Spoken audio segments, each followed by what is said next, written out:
અંકલેશ્વર શહેર ખાતે આવેલ સનત રાણા હોલમાં આજે આમ આદમી પાર્ટી દ્વારા ભવ્ય સ્નેહમિલન સમારંભનું આયોજન કરવામાં આવ્યું હતું। ડેડિયાપાડાના લોકપ્રિય ધારાસભ્ય ચેતરભાઈ વસાવાની આગેવાની હેઠળ યોજાયેલ આ કાર્યક્રમમાં અંકલેશ્વરની રાજનીતિમાં એક મોટો ફેરફાર જોવા મળ્યો હતો। અંકલેશ્વર વિધાનસભાના ગ્રામ્ય વિસ્તારો તેમજ શહેર અને જીઆઈડીસી વિસ્તારમાંથી આશરે 200થી વધુ સર્વ સમાજના લોકો આમ આદમી પાર્ટીમાં વિધિવત રીતે જોડાયા હતા। આ જોડાણ કાર્યક્રમનો મોટો ચહેરો કોંગ્રેસ પાર્ટી તરફથી આવ્યો હતો। કોંગ્રેસના કાર્યકારી પ્રમુખ મુકેશભાઈ અને તેમની સંપૂર્ણ ટીમે આજે કોંગ્રેસનો સાથ છોડીને આપમાં પ્રવેશ કર્યો હતો। તેમની સાથે અંકલેશ્વરના યુવા અને સક્રિય કાર્યકર્તાઓ એવા શિવાભાઈ, કલ્પેશભાઈ અને તેમની ટીમ પણ આમ આદમી પાર્ટીમાં જોડાઈને અંકલેશ્વરના રાજકીય સમીકરણો બદલવાના સંકેત આપ્યા હતા। આમ આદમી પાર્ટીના નેતાઓ આ જોડાણને અંકલેશ્વર માટેની એક નવી શરૂઆત તરીકે ગણી રહ્યા છે। કોંગ્રેસના કાર્યકારી પ્રમુખ અને તેમની ટીમનું આ જોડાણ આવનારી સ્થાનિક અને વિધાનસભાની ચૂંટણીઓમાં કોંગ્રેસ પાર્ટીને મોટું નુકસાન પહોંચાડી શકે છે। અંકલેશ્વર બેઠક પરના રાજકીય ગણિતોમાં આ ઘટના કેવો પલટો લાવશે તે તો આવનારો સમય જ બતાવશે। જો કે આ પ્રસંગે આમ આદમી પાર્ટીમાં જોડાયેલ તમામ નવા કાર્યકર્તાઓએ પાર્ટીના હોદ્દેદારો દ્વારા અપાયેલ પ્રેમ, વિશ્વાસ અને ઉમદા સ્વાગત બદલ હૃદયપૂર્વક આભાર વ્યક્ત કર્યો હતો, જે સૂચવે છે કે નવા કાર્યકરોમાં પાર્ટી પ્રત્યે ભારે ઉત્સાહ અને વિશ્વાસ જોવા મળી રહ્યો છે। આમ અંકલેશ્વરની રાજનીતિમાં હવે નવા સમીકરણો રચવાની પૂરી શક્યતાઓ છે। વિધાનસભા આમ આદમી પાર્ટી દ્વારા સ્નેહ મિલનનો કાર્યક્રમનું આયોજન કરવામાં આવ્યું હતું।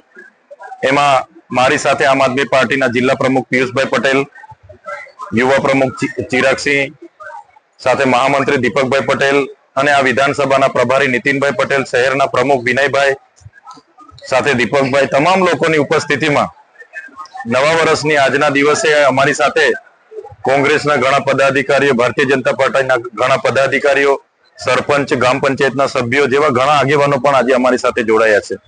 ત્યારે આમ આદમી પાર્ટી જે પ્રકારે ભારતીય જનતા પાર્ટીના 30 વર્ષના શાસન દરમિયાન જ્યારે આ વિસ્તારમાં આપે જોયું હશે કે અંકલેશ્વર નગરપાલિકાની કામગીરીમાં ગટર લાઇનની વાત હોય, રસ્તાની વાત હોય, ટ્રાફિકની સમસ્યા હોય, એ જ પ્રકારે કંપનીઓમાંથી કેમિકલ દૂષિત પાણીની વાત હોય કે આ વિસ્તારમાં જે નેશનલ હાઈવે પસાર થાય છે એમાં જે અસર કરતા ખેડૂતોના વળતરની વાત હોય, ભાડભૂત યોજનાની વાત હોય કે કંપનીમાં કોઈને પણ કોઈ આકસ્મિક ઘટના ઘટે છે ત્યારે અહીંયા ભારતીય જનતા પાર્ટીના એક પણ નેતા જવાબ આપવા માટે ઉભા નથી રહેતા।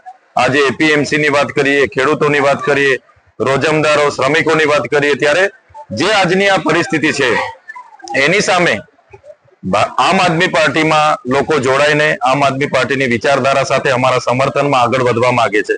ત્યારે આવનારી તાલુકા પંચાયત, જિલ્લા પંચાયતમાં, નગરપાલિકાઓમાં સારા લોકોને અમે આ વિસ્તારમાં ઉભા રાખવાના છે અને તમામે તમામ બેઠકોમાં અમે મજબૂતાઈથી લડવાના છે અને આવનારી તાલુકા, જિલ્લા પંચાયત અને નગરપાલિકા અંકલેશ્વર કબજો કરવા માટે અમે ધીરે ધીરે અમારો પરિવાર અમારો મોટો થતો જાય છે અને એ દિશામાં અમે આજે આગળ વધી રહ્યા છે।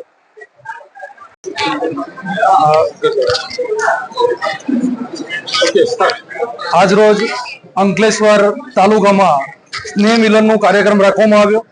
એમાં તાલુકા પ્રમુખ અને વિધાનસભા પ્રભારી એવા નીતિનભાઈ, શહેર પ્રમુખ એવા વિનયભાઈ, યુવા મોરચા જિલ્લા પ્રમુખ અને સંગઠનના મંત્રી એવા દીપકભાઈ, આજે આ જે કાર્યક્રમ રાખવામાં આવ્યો માનનીય ધારાસભ્ય શ્રી ચૈતરભાઈ વસાવા એમની સાથે એક સ્નેહ મિલનનો કાર્યક્રમ છે।